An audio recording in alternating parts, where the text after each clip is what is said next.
Ya, Assalamualaikum warahmatullahi wabarakatuh. Terima kasih Bapak Ibu sudah sudi mengikuti presentasi saya tentang diseminasi budaya positif kali ini tentang aksi nyata modul 1.4 budaya positif. Alhamdulillah ya, karena berkat rahmat Allah SWT dapat berkumpul di siang hari ini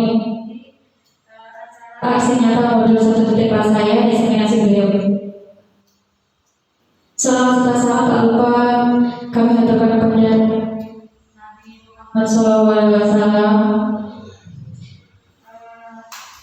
Beliau membawa kita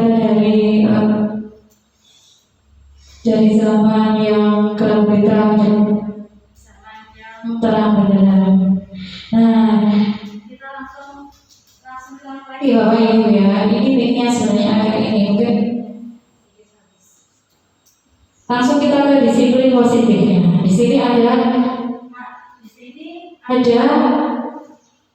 teori kontrol dari Dr. William Glasser. Nah, ini di sini ada makna disiplin. Belajar kontrol diri dengan menggali potensi kita agar mencapai tujuan yang mulia, yaitu sesuatu dari seseorang yang kita inginkan berdasarkan nilai yang kita hargai. Kemudian ada apa ini? Teori motivasi. Nah, teori motivasi fungsinya untuk apa? Untuk menghindari hukuman, mendapatkan imbalan. Kemudian ada 5 posisi kontrol. Nah, di sini ada posisi kontrol, ada penghukum, pembuat rasa bersalah, kemudian pemantau, dan kelima manajer. Dan kemudian ada 5 kebutuhan dasar manusia, yaitu bertahan hidup, penguasaan, kasih sayang dan rasa diterima, kesenangan dan kebebasan. Nah, di sini nilai kebijakan universal, ada keyakinan kelas. Di sini nilai kebijakan universal ada keyakinan kelas. Dan nanti akan tercipta yang namanya peraturan kelas. Nah, dari 5 posisi kontrol di sini nanti akan ada namanya solusi permasalahan, yaitu segitiga restitusi. Di mana segitiga restitusi ini ada 3: menstabilkan identitas, validasi kebutuhan, dan 3: menanyakan keyakinan. Di sini konsep utama modul budaya positif. Ada berapa Bapak Ibu di depan? Ada 7. Ada perubahan paradigma belajar, disiplin positif, kebutuhan dasar manusia, motivasi perilaku manusia, kontrol restitusi, keyakinan kelas, segitiga restitusi.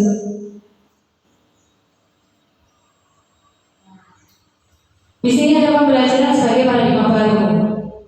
Pembelajaran yang paradigma dirancang berdasarkan prinsip belajar dengan berdiferensiasi sehingga setiap siswa bekerja sesuai kebutuhan dari tahap perkembangan untuk profil pelajar Pancasila. Kenapa harus berdiferensiasi? Karena kita memiliki murid ini memiliki karakter yang berbeda-beda. Jadi kita satu kelas memiliki siswa itu karakternya berbeda-beda, kemampuannya juga berbeda-beda. Nah, ini jadi tujuan pembelajaran sebagai paradigma baru. Berarti ini kita berpihak kepada siapa? Berpihak kepada murid. Di sini guru sebagai pelayan murid. Jadi pelayan murid. Nah, di sini Kita mengulas lagi bagaimana tentang profil pelajar Pancasila. di sini ada Kreatif, gotong royong, kebinekaan global, bernilai kritis, mandiri, bermulia. Nah, ini semuanya merupakan profil pelajar Pancasila. Tentunya kita sebagai pendidik itu menginginkan semua siswa kita memiliki profil pelajar Pancasila sebagai apa baru? karakter. Ya di sini ya. Oke. Di sini Ini yang guru apa namanya, guru mapel, ada siapa saja? yang guru mapel satu, Parpa ya Pak. Ya, guru mapel juga ini mapel. Yang Usaha. Tata usaha. ada dua ya di belakangnya. Begitu. Mahasiswa. Terima kasih, mungkin nggak mau ada masalah ya untuk yang Tata usaha. Untuk yang apa? teman-teman bapak ibu Iya. bapak ibu tata usaha. Nah di sini Ini budaya.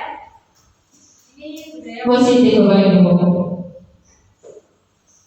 Nah, Dalam budaya kita makna disiplin, di mana sesuatu yang dilakukan seseorang pada orang lain untuk mendapatkan kepatuhan. Nah sebagai ini sebagai pendidik ya bapak ibu ya, untuk yang tata usaha mungkin bisa juga dilakukan, bisa dilakukan yang teman-teman tahu. tujuan Kita adalah menciptakan memiliki disiplin diri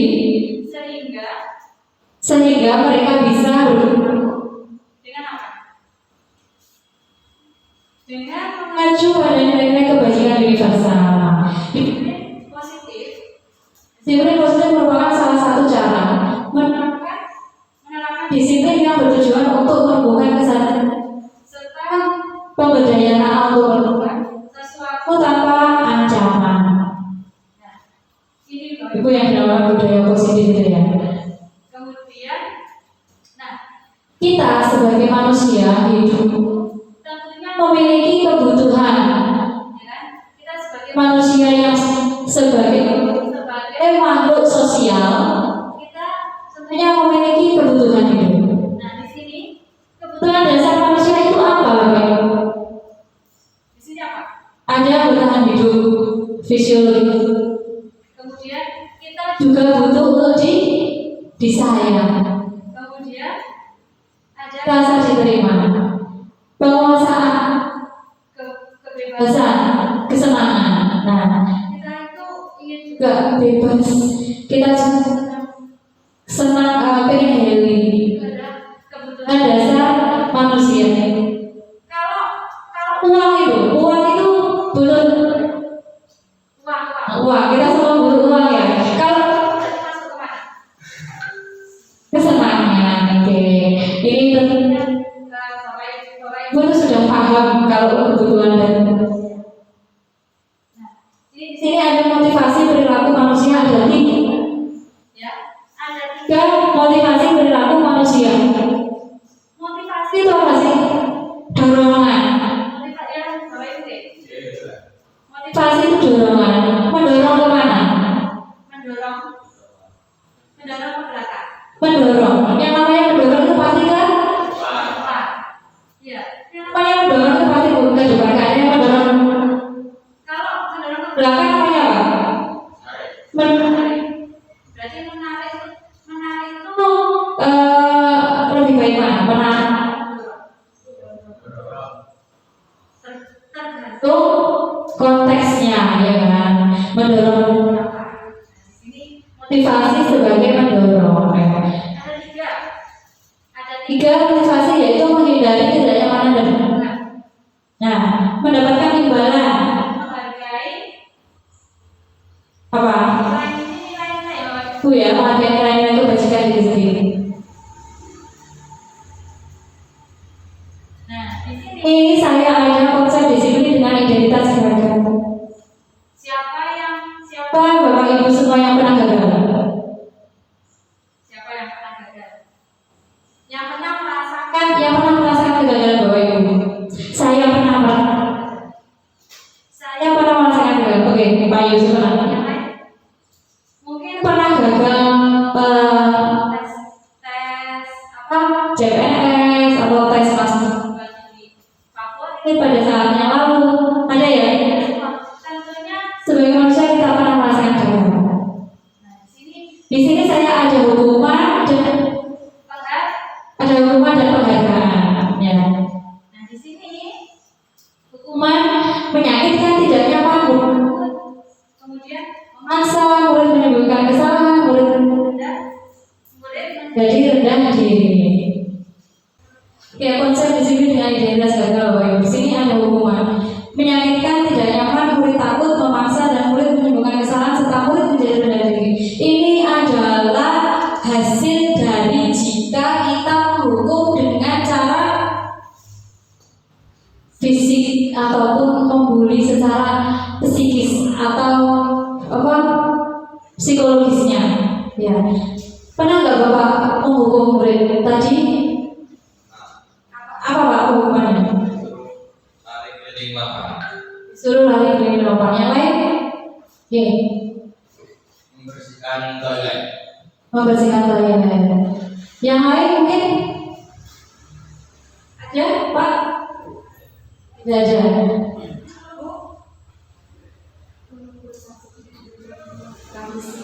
Menurut saja cara dengan hubungan sama fisik. Menurut Bapak Ibu sekalian, kira-kira menghukum secara fisik itu dibetulkan benar atau salah? Yang salah siapa? Yang betul siapa? Yang salah? Salah? Betul? Salah. Oke, di sini ada dua betul dan sisanya salah. Oke, di sini sebenarnya penghukuman itu tidak dibenarkan secara fisik ya Bapak Ibu. Kenapa? Jika kita membuli secara fisik itu ini hasilnya. Bukan siswa itu menjadi malah semakin baik, tapi menjadi semakin ini.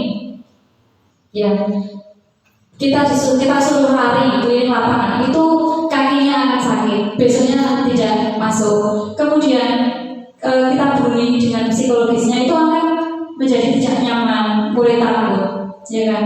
Atau mempressure atau mengintimidasi. Sebagai guru kita tidak boleh mengintimidasi siswanya. Siapapun, entah itu guru, entah itu karyawan atau teknik yang lain ataupun stakeholder, itu kita tidak boleh yang namanya menekan, memaksa ataupun tadi saya apa bilangnya? Yang tadi kita tidak boleh menghukum fisik, kemudian disebutnya apa tadi? Apa ya tadi ya? Lupa nggak masalah. Ya intinya tidak boleh ya menghukum fisiknya. Nah, kemudian ada hukuman, ada penghargaan. Tapi di sini konteksnya adalah konsep disiplin dengan identitas yang gagal. Jadi penghargaan bagaimana sih yang tidak boleh? Bukan penghargaan yang boleh, tapi di sini ada identitas gagal sebagai penghargaan.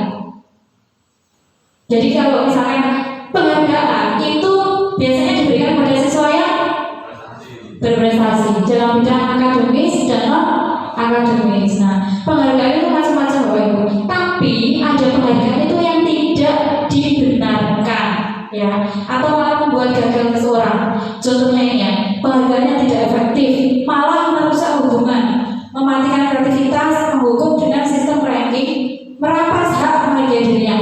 Makanya kenapa saat ini kita sebagai guru atau wali kelas tidak pernah menuliskan ranking di rapor, betul kan Gin? Ya, tidak ada sekarang Bapak Ibu. Kenapa di rapor itu tidak dituliskan rankingnya? Karena kenapa? Ada yang alasannya? Ada yang alasannya? Iya, kenapa Bu? Kenapa? Kalau misalnya kita tulis ranking di rapot itu membuat siswa yang mungkin rankingnya di bawah yang lebih atas dari dia bisa berdiri insecure atau enggak bisa kayak teman-temannya yang lain. Berarti ini yang membuat insecure teman yang lain. Apalagi jika dibacakan ya. Terus apa lagi? Mungkin ada yang lain. kenapa? Karena kenapa kok tidak baik menuliskan ranking rapor. Mungkin yang rankingnya di bawah merasa malu dan malas berangkat sekolah. Bisa membuat malu ya, berarti tidak merasa rendah sendiri. Mungkin apalagi Pak, mungkin Mau menambahkan? Boleh, apapun boleh. Kenapa kok penghargaan itu tidak baik ya? Karena bukan tidak baik diutarakan. Memberikan hadiah mungkin tidak boleh depan temannya. Mungkin jika ada yang rankingnya di atas, mereka akan merasa sombong dan merendahkan teman yang lainnya. Oke, betul sekali. berarti akan membuat sifat anak tersebut sombong atau tinggi hati. Betul sekali. Itu yang mungkin tadi belum sempat saya ini kan ya, akan menimbulkan atau menciptakan sifat yang sombong. Ada lagi Bapak? Kenapa kok menurut orang itu kita tidak boleh memberikan penghargaan di depan temannya atau malah menjadi gimana? Oke. Soalnya membuat anak itu kurang percaya diri. Membuat anak itu tidak percaya diri. Nah, karena Bapak mengaku olahraga ya. Nah, kalau di pelajaran Bapak di mapel olahraga, kira-kira pernah tidak menemukan siswa itu yang sifatnya seperti itu, yang harus minta nilainya jika tinggi itu harus ada hadiah? Ada tidak Pak? Ada. Ada ya. Biasanya rata-rata cowok apa cewek? Oh, biasanya itu cewek, lebih banyak cewek ya. Nah ini kenapa fungsinya? Karena ini Bapak Ibu itu tidak akan efektif. Karena tadi yang Bapak sebutkan bisa menjadikan sifat anak tersebut itu sombong, terus merusak hubungan antar siapa? Kalau siswa berarti antar teman kan, wah enak ya, jadi itu dia orang kaya, kalau pintar pasti dapat hadiah, kalau ulang tahun juga selalu diberi kejutan. Berarti kan bisa merusak hubungan karena akan menimbulkan sifat iri dan dengki, mematikan kreativitas, menghukum dengan sistem ranking. Nah, kalau menghukum dengan sistem ranking ya tadi tujuannya, mengapa sekarang raport itu tidak ditulis ranking? Apalagi dibacakan, ya itu juga kurang dibenarkan. Akan merasa insecure. Padahal anak itu pintar, lebih pintar saya daripada anak itu, tapi kenapa anak itu kok mendapatkan ranking lebih tinggi dari saya? Ya akan menimbulkan suatu kondisi yang tidak baik. Nah itu.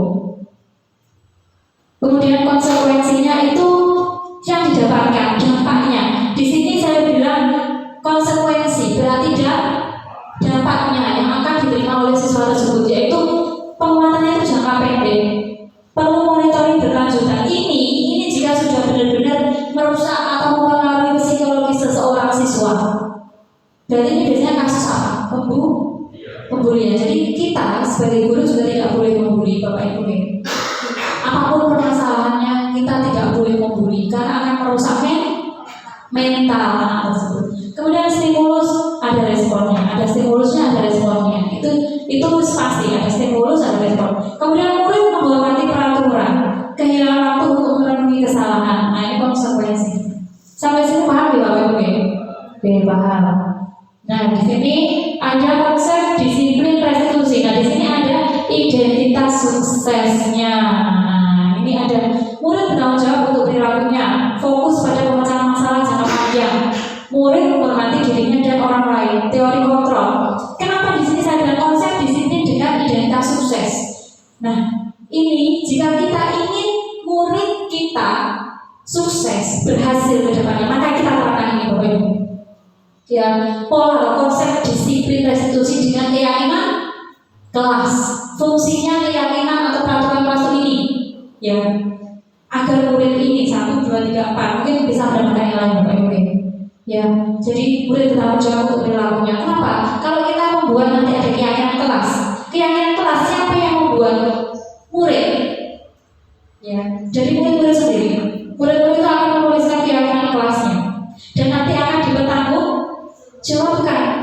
Contoh misalkan, ayo kita membuat suatu keyakinan kelas atau merumuskan keyakinan kelas. Apa aja? Misalkan tidak boleh tidur di kelas, tidak boleh makan di kelas, terus tidak mengobrol waktu jam pelajaran, tidak terlambat datang masuk ke kelas. Nah, itu semua kan keyakinan kelas yang harus ditaati oleh semua yang warga kelas ya. Kalau misalkan itu sudah dilakukan, maka harus ada yang namanya apa? Kalau kita sudah membuat itu, berarti kita harus bertanggung jawab apa yang kita lakukan, dan itu yang harus kita tanggung jawabkan. Sudah, jadi keyakinan kelas itu nanti ditulis, ya ditulis, kemudian menjadi sesuatu yang kita ubah menjadi kalimat positif. Nah dari situ nanti ada terwujud peraturan kelas yang harus ditaati oleh semua yang ada di kelas. Kalau tidak, pasti ada konsekuensi. Hukuman dan konsekuensi beda atau sama? Beda. Kalau hukuman itu beda, kalau konsekuensi berarti kan harus dilakukan. Loh. Konsekuensi dilakukan, contoh misalkan kesepakatan kelas kita sudah menulis. Konsekuensi dilakukan jika kita menuliskan sendiri. Ya tadi, saya berjanji tidak akan pergi terlambat ke sekolah. Tapi ternyata kamu terlambat, berarti kan konsekuensinya kamu sendiri kan? Ya kan? Nah, berarti kamu sendiri yang harus menerima konsekuensinya. Beda lagi kalau hukuman. Kalau hukuman contohnya apa Bapak Ibu? Misalkan apa? Hukuman apa? Contoh, siswa yang dihukum karena hal apa? Ramai di kelas, tidur di kelas, mencontek, tidak mengerjakan tugas. Oke, itu hukumannya ya kan. Dihukum, tapi hukuman tidak boleh secara fisik, verbal tidak boleh. Itu oke. Nah ini di sini ada sedikit restitusi tadi yang sudah saya jelaskan ya. Nah ada masalah identitas, validasi tindakan yang salah, dan menanyakan keyakinan. Ini adalah langkah-langkahnya untuk coaching atau mentoring dan menanyakan permasalahan atau kasus-kasus yang dihadapi oleh siswa kita. Tidak hanya guru, tidak hanya pendidik, tapi bisa stakeholder di lingkungan sekolah. Siapakah stakeholder itu? Apa? Siapa yang ada di sekolah itu? Apa saja Bapak Ibu? Siapa saja maksudnya? Ada Bapak Kepala Sekolah, ada warga, ada guru, ada murid, ada siapa lagi? Bapak Ibu tata usaha, kemudian apalagi yang setiap hari menyeberangkan ke sekolah? Ada siapa? Kemudian yang setiap hari membersihkan kelas? Iya, Bapak apa itu namanya? Ayo, siapa?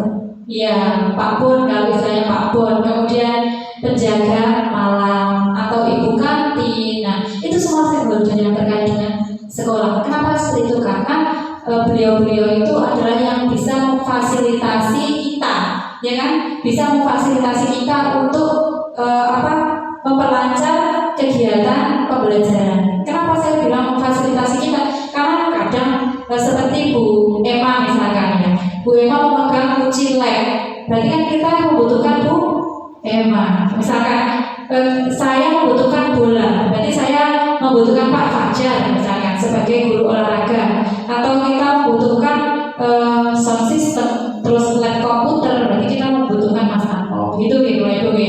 Nah, ini tadi yang saya menjelaskan hukuman dan konsekuensi jenis beda. Nah, ini restitusi. Restitusi itu kan hasil atau akibat alami dari perilaku siswa. Oke, dari sini ada pertanyaan lagi Bapak Ibu? Cukup ya? Oke, kita teruskan ke slide yang berikutnya. Nanti kita akan menuliskan setiap Bapak Ibu, nanti saya kasih kertas ya, nanti dituliskan ke depan. Gitu ya? Terima kasih. Saya beri waktu, kalau ada pertanyaan kita beri waktu 5 menit. Mungkin ada yang memberikan saran? Ada yang beri saran? Oke, Pak, silakan. Gimana sarannya?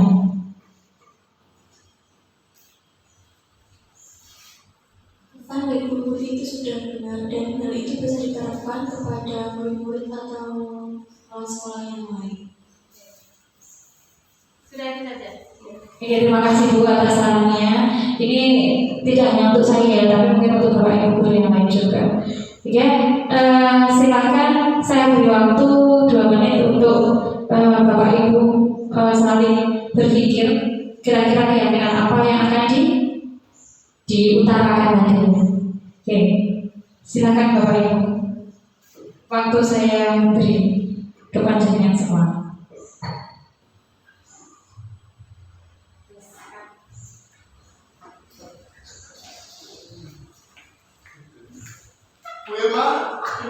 Oke, tadi kan saya sempat bertanya kira-kira hukuman apa yang pernah dilakukan oleh Bapak Ibu guru semua. Yang pertama tadi apa Pak? Lari di lapangan. Terus Pak apa tadi bilang? Membersihkan kamar mandi. Kemudian yang lain mungkin ada lagi. Ini kan tadi hukuman fisik ya. Kemudian yang hukuman non fisik bisa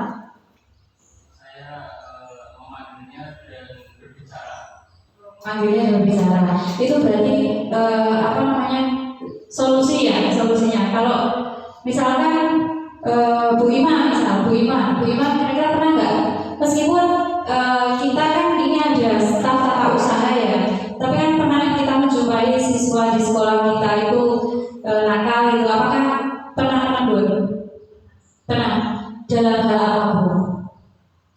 Misalkan kan karena Bu Ima ini kan bagian di pembayaran, mungkin karena belum membayar gitu, atau apa ya namanya, meminjam peralatan misalnya ada LCD ya kan.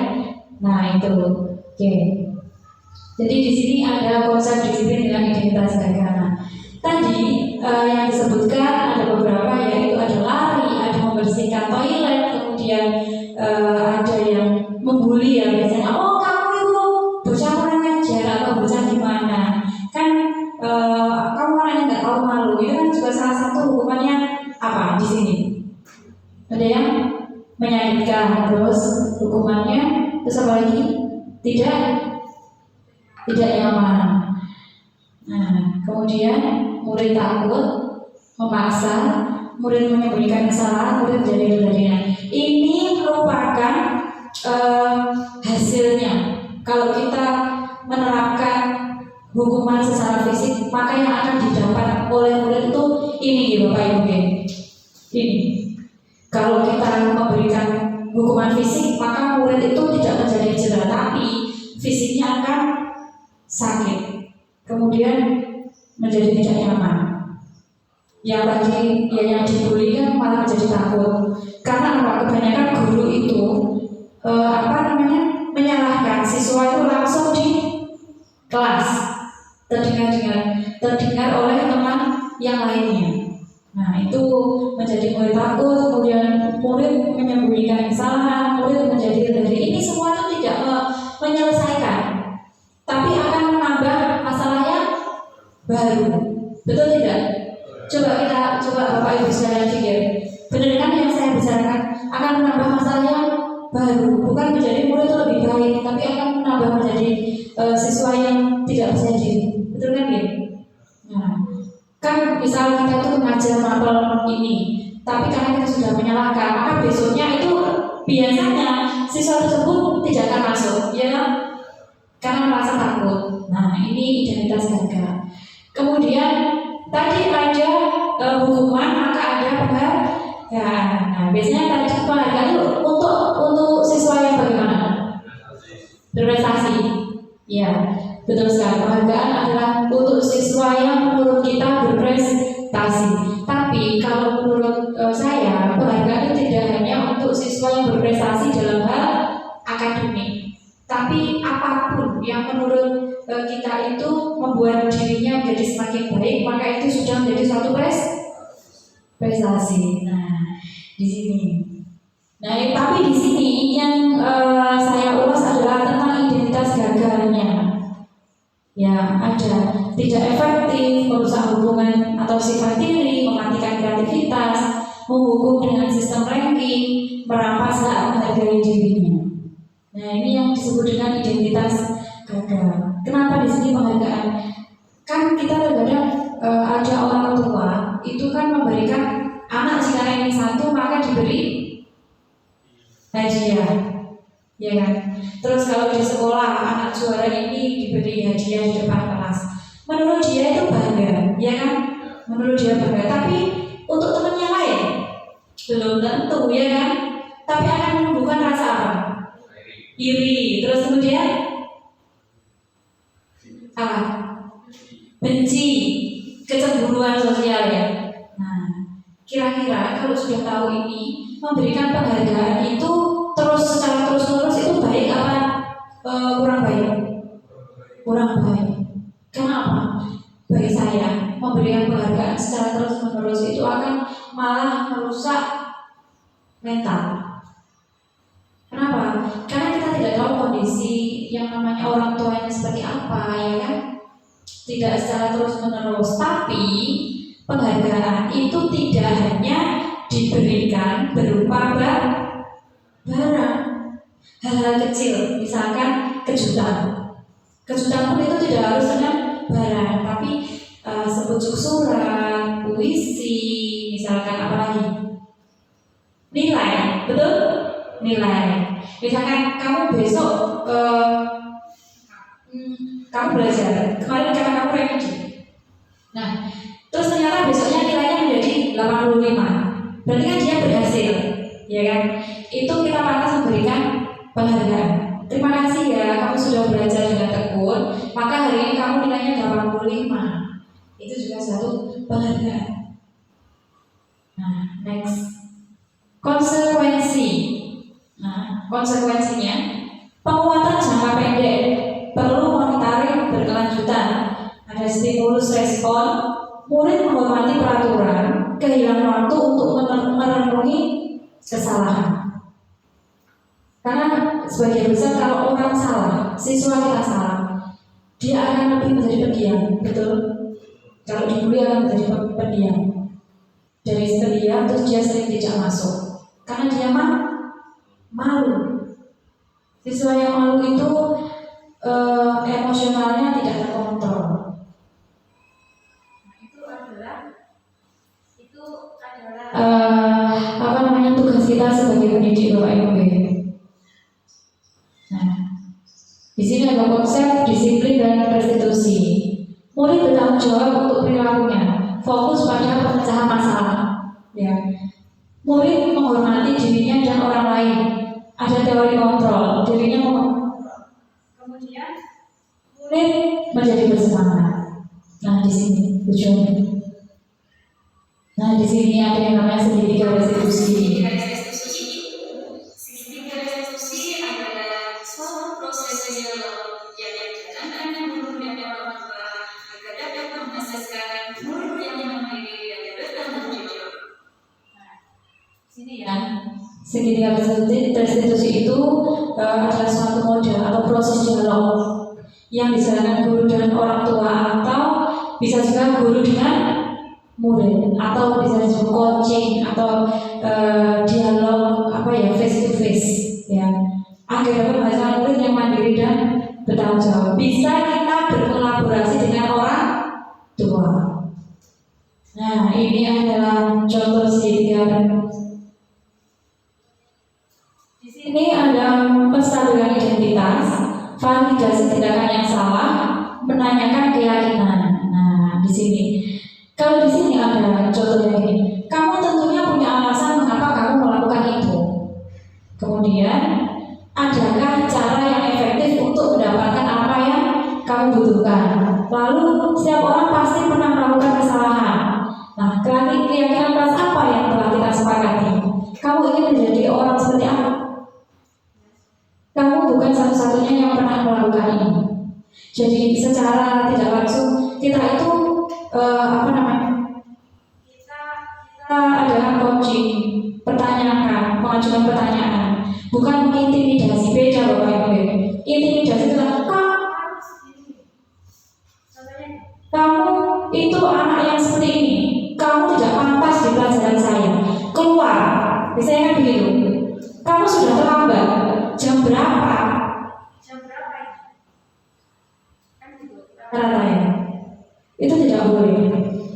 Berarti kan guru tersebut mengintimidasi siswa. Kalau kamu tidak mengikuti pelajaran saya tidak akan memberikan nilai Di rapot ya.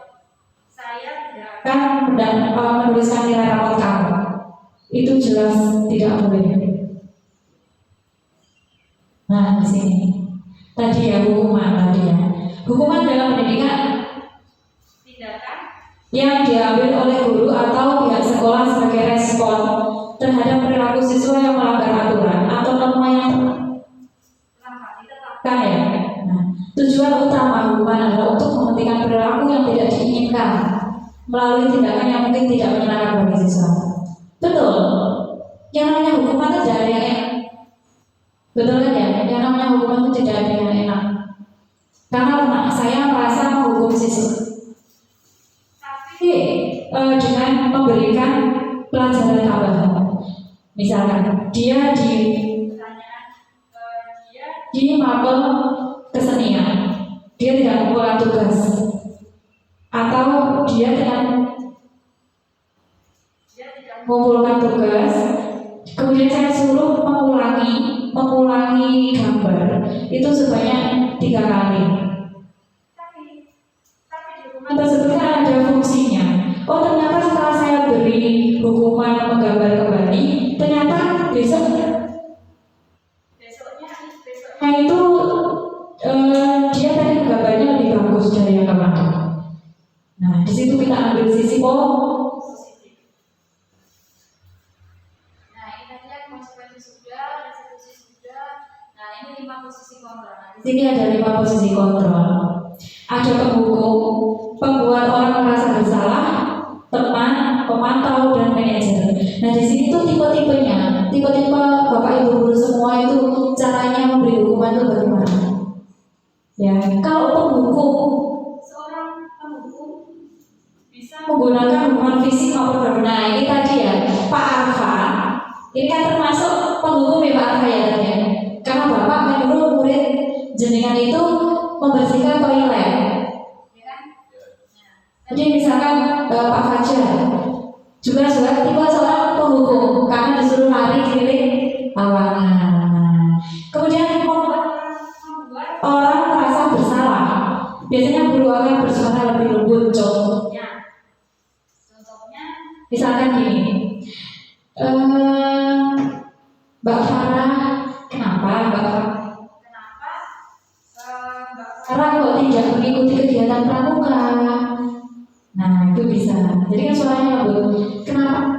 saya gini, ada yang misalnya Yang terlambat. Kenapa nak kamu kok sampai terlambat? Ada apa sebenarnya? kemudian Posisi sebagai teman, guru pada posisi ini tidak akan menyakiti murid, tapi akan berupaya mengontrol murid melalui persuasi. posisinya seperti gini. Saya Seperti sebagai teman, ya kita bicara teman baik, friend by friend. Kenapa sih kamu begitu? Oh ya begini. Rata-rata kalau kita berpikir seperti teman dan teman itu terbuka ya, open minded, terbuka. Kemudian monitor pemantau. Berarti hanya kita itu guru itu hanya sebagai mengawasi. Contoh. misalkan saya punya teman, memang siswa ini tuh salah sama saya, tapi saya menyuruh orang lain menyuruh Orang lain untuk menghukum itu juga saya kurang tepatnya. Kemudian yang manajer itu merespon, menunjukkan tanggung jawab guru dalam posisi terakhir. Manajer dalam posisi mentor, di mana guru berbuat sesuatu bersama dengan murid, mempersilahkan murid mempertanggungjawabkan perilakunya, mendukung murid agar dapat menemukan solusi. Jadi intinya guru kita sebagai pendidik mendorong siswa itu untuk mendorong siswa mencari solusinya sendiri. Contoh misalkan, kenapa kamu sering datang terlambat, saya tidak tidur Bu. Kenapa kok bisa tidak tidur? Saya semalam itu bekerja Bu di warung kopi. Kenapa kok sampai bekerja di warung kopi? Iya Bu, karena ayah saya tidak bekerja. Oke, kira-kira ada solusi kah? Suruh berpikir sejenak. Ada Bu, bagaimana? Saya akan lebih pulangnya lebih awal.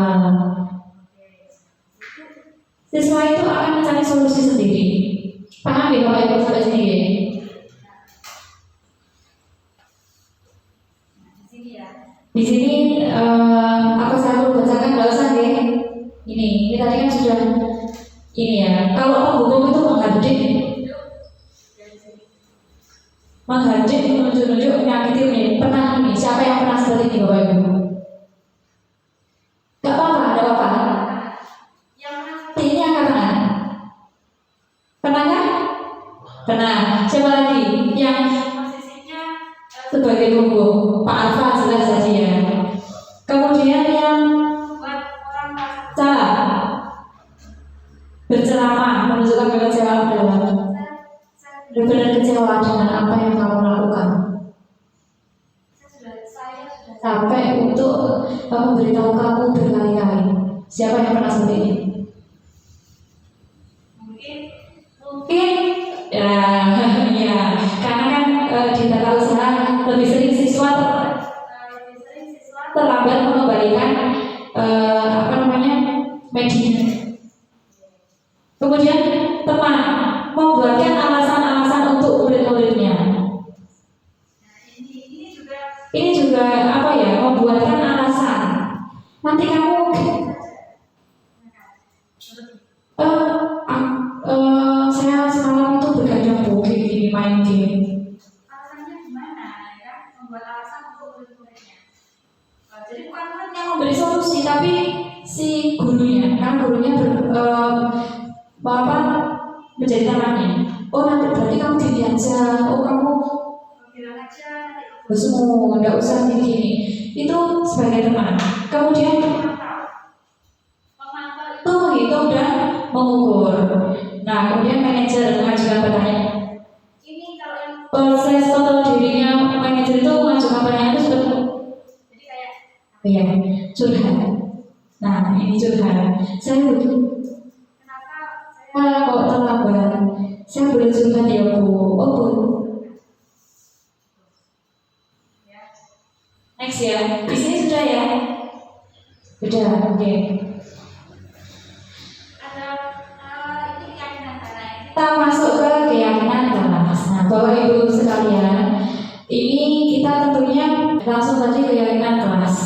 Nah, di sini pengertiannya adalah nilai-nilai kebajikan atau prinsip universal yang disepakati bersama secara universal. Kita kalau menjadi guru ataupun wali kelas, kita akan membuat yang namanya peraturan kelas. Jadi peraturan kelas itu akan dari keyakinan kelas, maka jadi akan tercipta kita keyakinan kelas. Merumuskan keyakinan kelas bersama-sama peserta didik dan menuliskan peraturan yang akan diterapkan di kelas. Di sini ya. Tujuan kesepakatan kelas ini di sini bisa Bapak Ibu baca ya. Menanamkan budaya positif, menjadikan kelas menjadikan keyakinan kelas sebagai pembiasaan terpola, ya, menciptakan proses berpikir kritis. tolak ukurnya Ukurnya apa? Nah di sini ada tercipta suasana pembelajaran yang aman, nyaman, tertib dan disiplin. sekolah mampu bersinergi Energi dalam menciptakan ekosistem pendidikan yang baik. Kegiatan berjalan dengan berjalan dengan tertib, terwujudnya profil belajar Pancasila, budaya dilakukan dengan dengan penuh kesadaran dan tanggung jawab serta berkelanjutan. Nah, di sini Bapak Ibu nanti nanti coba kita untuk merumuskan peraturan kelas. peraturan kelas ya. Nanti saya Akan bagi sticky note peraturan kelasnya yang setiap Bapak Ibu nanti coba menuliskan satu saja peraturan kelas. Ini saya coba berikan contoh. saya bagikan kertas pokoknya tadi sudah ya. Yang favorit ini saya bunyi nanti minta tolong untuk ditulis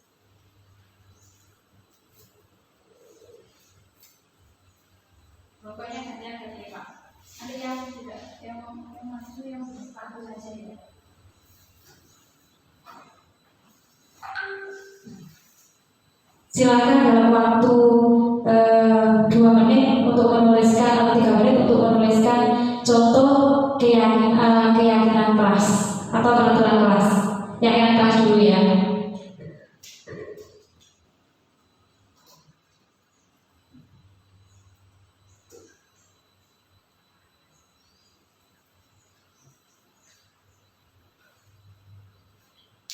Sambil saya coba berikan contoh untuk penerapan segitiga restitusi di sini.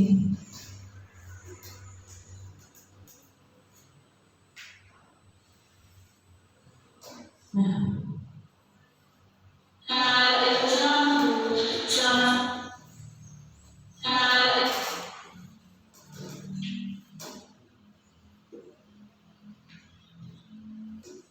Zahra merupakan murid kelas 11.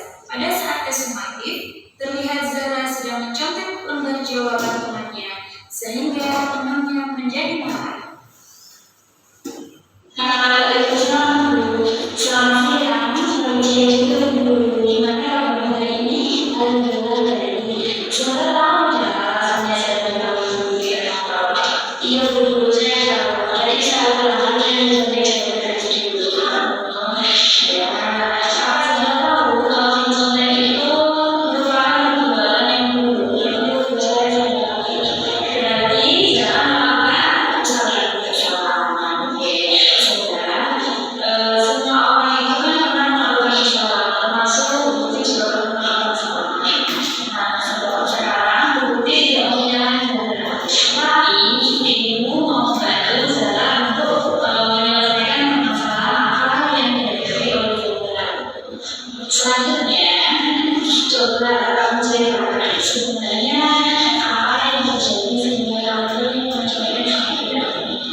Ini tadi satu kasus ya, kasus mengenai apa Bapak Ibu?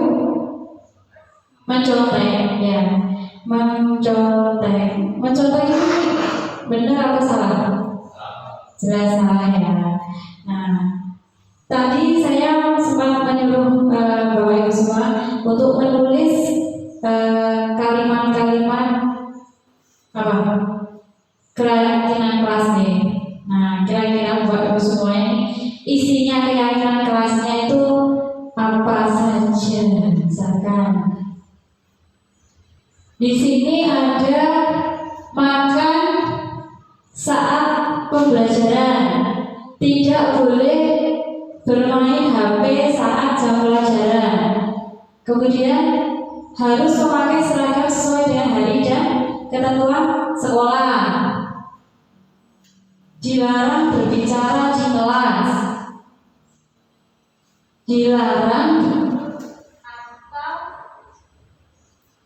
Dilarang duduk atau tidur di atas meja.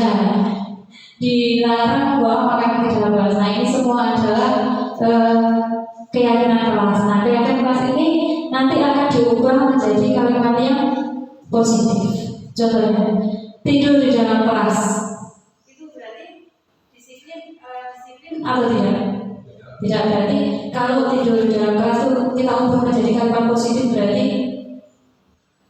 harus apa?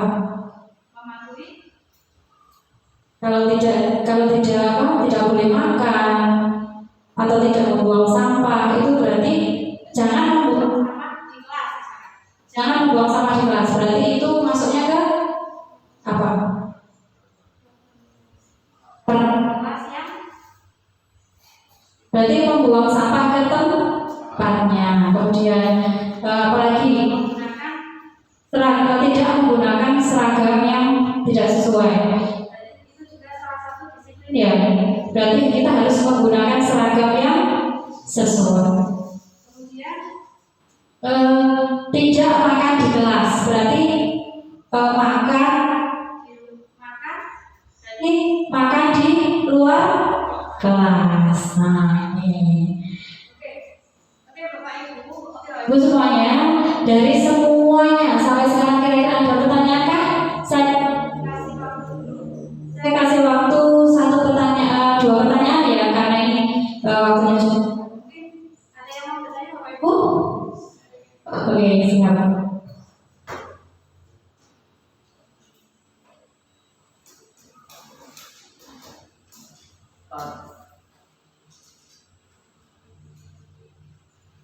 Tadi Bu Tuti bilang tentang keyakinan kelas.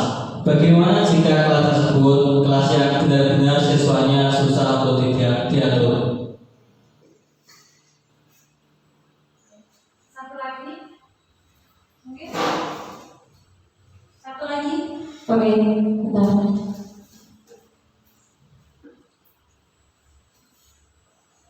Halo. Apakah kita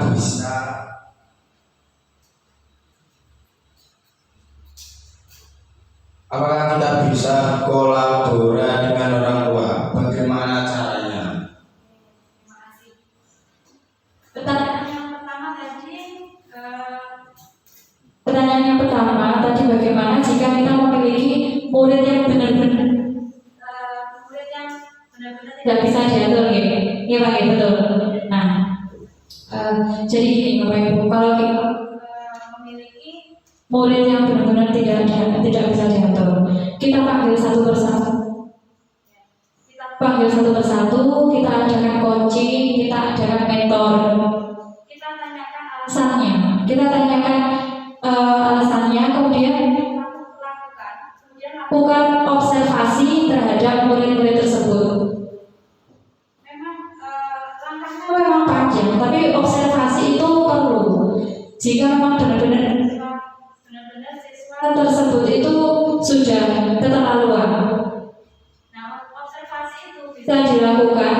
Kita bisa bertanya kepada teman, kemudian bertanya ke orang tua, keluarga, atau bisa kita mengunjungi ke rumahnya. Itu jika siswa memang susah, benar-benar susah diatur. Kemudian untuk yang Pak tadi, apakah kita bisa berkolaborasi dengan orang tua? Di sini kita kembali lagi ke awal. kalau tadi kita Bisa masuk ke slide di sini. sebentar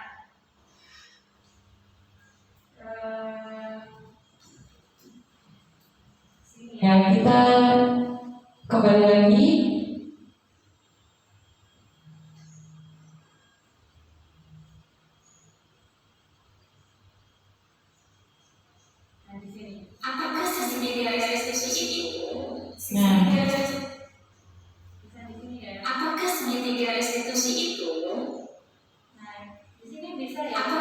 segitiga restitusi itu, segitiga restitusi Nah, tentunya sangat-sangat bisa Pak Alfa. Cara saya bilang Berkolaborasi dengan orang tua itu sangat bisa karena kolaborasi dengan orang tua itu penting. Kita tidak hanya di sini orang tua itu kan menitipkan orang orang tua itu menitipkan anaknya kepada kita, ya kan? agar dididik. Nah, Bagaimana cara caranya, nah setiap guru itu kan bisa komunikasi komunikasi melalui WA, ya kan? melaporkan Apa namanya hasil di hasil pembelajaran misalkan kan melaporkan hasil pembelajaran siswa tersebut. setiap minggu Ya. Kemudian kita bisa berkolaborasi melalui apa namanya angket, misalkan angket angket kebutuhan siswa terhadap pembelajaran. misal Orang tua bisa datang ke rapat, atau misalkan pada saat pengambilan rapor, atau bahkan misalkan pada saat saat kita observasi, kita bikin angket, kita bikin kemudian orang tua disuruh mengisi. contoh Isi akhirnya adalah bagaimana siswa tersebut belajar di rumah. ya Bagaimana siswa tersebut belajar di rumah. Terus siapa saja temannya di rumah atau di sekolah naik kendaraan apa. itu bisa Nah, terus siswa ini tidurnya jam berapa gitu. Untuk Pak Yusuf, sudah jawaban dari saya untuk Pak Alfa, alhamdulillah. tentunya dari sini Ada pertanyaan lagi? cukup ya, alhamdulillah. Oke, baik Bapak Ibu, mungkin untuk apa namanya presentasi Saya pada materi kali ini tentang budaya positif bisa saya akhiri. Semoga apa yang saya paparkan ini bisa menambah apa namanya pengetahuan Bapak Ibu ya tentang budaya. positif, 5 posisi kontrol dan yang Semoga apa yang kita dapatkan hari ini akan menjadi langkah awal kita dalam mendidik murid agar murid itu menjadi semakin apa? Baik ke depannya. Oke, alhamdulillah ya Bapak Ibu. Oke, sebelum saya akhiri maka berdoa dulu ya. terima kasih. Kita ucapkan alhamdulillah ya Bapak Ibu, alhamdulillah ya Bapak Ibu. Terima kasih. Mohon maaf Tadi saya saya di sini. mohon maaf jika Saya ada salah kata. terus Terima kasih. Wassalamualaikum warahmatullahi wabarakatuh.